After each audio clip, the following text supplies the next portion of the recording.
Oh my God! Wow! Oh my God!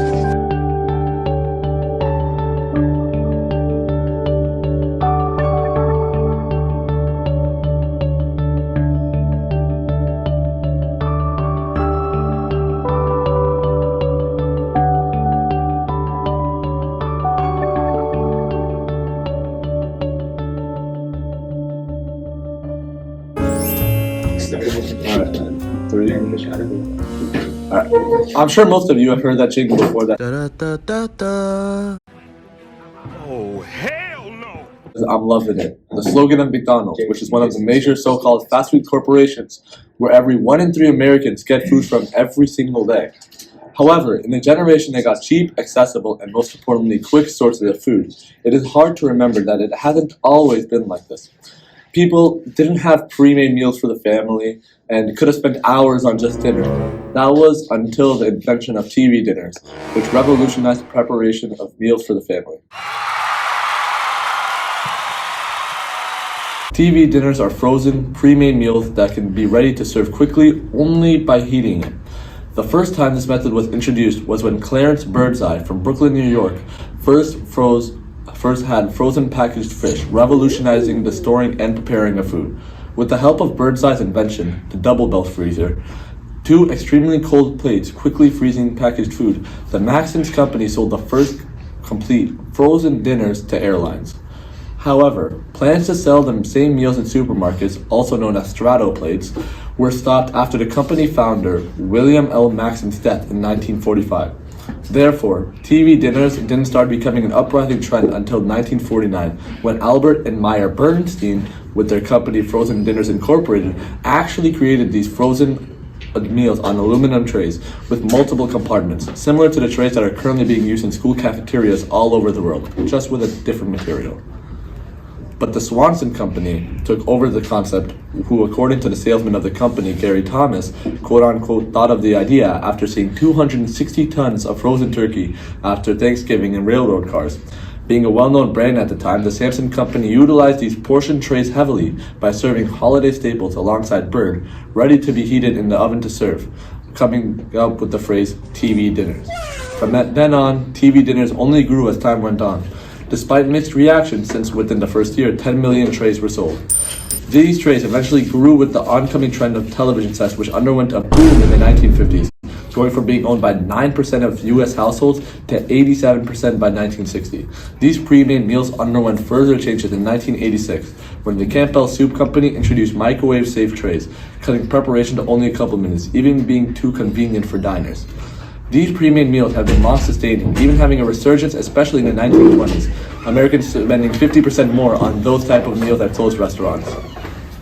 Is that it? Hi. Alright, we're done.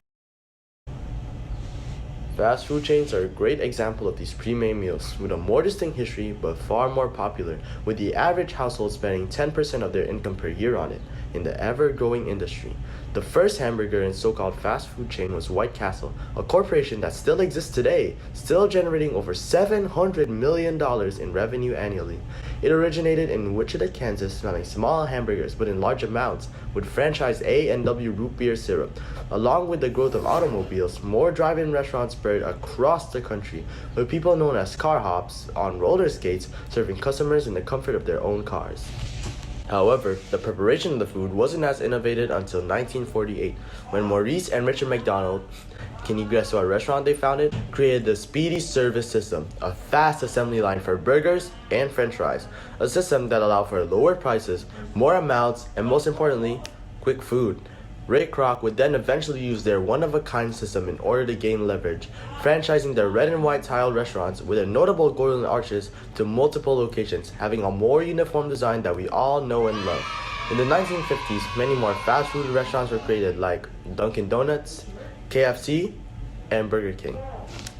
Fast food restaurants continue to grow rapidly due to families being constantly busy and needing a place to quickly pick up meals. However, the trend didn't just apply to America. McDonald's eventually opened their first abroad fast food chain franchise in Costa Rica in 1967. Was that really nice? Alright, today we are interviewing Lojine here, and she is a former employee of McDonald's on Route 27. Do you have anything to say? No. Alright, on to the interview. How often do you eat fast food? Like maybe twice a month. Great job. There are many negative aspects about the growth of fast food, the main one being the major health decline. Alright, on to question 2. How do you think fast food has contributed to the decline of health for people? So since it's like fried food and like frozen, I don't think it's very healthy. I don't think people should really be eating it. Oh my God, bro. Oh, hell no, man. What the man? Get your ass on, boy. Fast food has indeed made a drastic negative impact on its customers.